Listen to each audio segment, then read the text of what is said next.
Welcome friends. Drama serial एहसान फरामोश की अगली एपिसोड में आप देखेंगे कि आखिरकार फलक की हकीकत सब घर वालों के सामने आ ही जाती है। हकीकत में तो वो लालची होती है और इसी वजह से वो ये कह देती है साफ साफ कबीर से कि वो अब ये रिश्ता मजीद नहीं बरकरार रख सकती। इसी वजह से वो अब ये रिश्ता ख़त्म करना चाहती है। पहले तो ये कबीर बात सुनकर बहुत ही ज़्यादा हैरान और परेशान हो जाता है और फिर वो यही कह रहा होता है कि तुम्हारे जहन में ऐसी बात आई भी तो कैसे, जिस पर के पहले पहले तो फलक कुछ भी नहीं कह रही होती है और वो यही कह रही होती है कि आप अच्छी तरह से जानते हैं कि आलिया की वजह से किस कदर मसाइल बढ़ चुके हैं। वो हमेशा हर बात का इल्जाम मुझ पर ही लगा दे रही है और मैं ये सब कुछ मजीद बर्दाश्त नहीं कर सकती।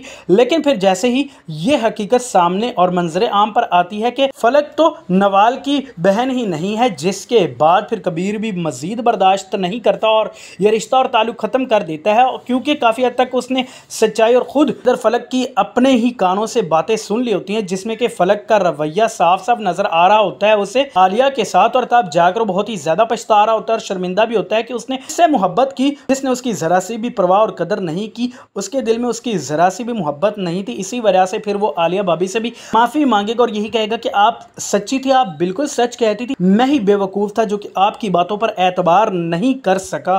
खैर इसी तरह से आगे आप ये भी देखेंगे कि फलक का अब यही इरादा और उसकी यही कोशिश होती है वो किसी न किसी तरीके से नवाल का घर खराब कर सके। और इसी वजह से फिर वो चली जाती है हमजा के घर और उससे बातचीत कर रही होती है और खूब नवाल के खिलाफ बातें कर रही होती ताकि खुद ही अपना ताल्लुक और रिश्ता ख़त्म कर देती, यहाँ तक कि वो शादी ही ना करे। इस वजह से वो ये सब कुछ कर रही होती है। लेकिन पहले पहले तो हमजा सब कुछ इनकार कर रहा होता है और यही कह रहा होता है कि उससे बहुत ही ज़्यादा नवाल से मोहब्बत है और वो समझता है नवाल को इसी वजह से किसी की बातों में नहीं आएगा। लेकिन जैसे ही हमजा की अम्मी को ये सब कुछ के बारे में पता चलता है तो फलक को अंदाज़ा हो चुका होता है कि अगर तो उसने अपने मकसद में कामयाब होना है तो उसे हमजा की अम्मी से बात करनी होगी। और फिर ऐसा ही करती है, इस कदर बदगुमानी और इस कदर खिलाफ कर देती है हमजा की अम्मी को नवाल के हवाले से, यहाँ तक कि ये सब कुछ बता देती है। फिर इधर हमजा की अम्मी बदल जाती है और वो इस रिश्ते के हवाले से बहुत ही ज़्यादा खिलाफ हो जाती है, यहाँ तक कि शादी भी नहीं करना चाहती। सो फ्रेंड्स, अब आपको क्या लगता है कि किस तरह से हमजा इन तमाम तर चीज़ों को मैनेज करेगा? आप अपनी कीमती राय नीचे दिए गए कमेंट बॉक्स में हमें ज़रूर बताइएगा and make sure to subscribe the channel.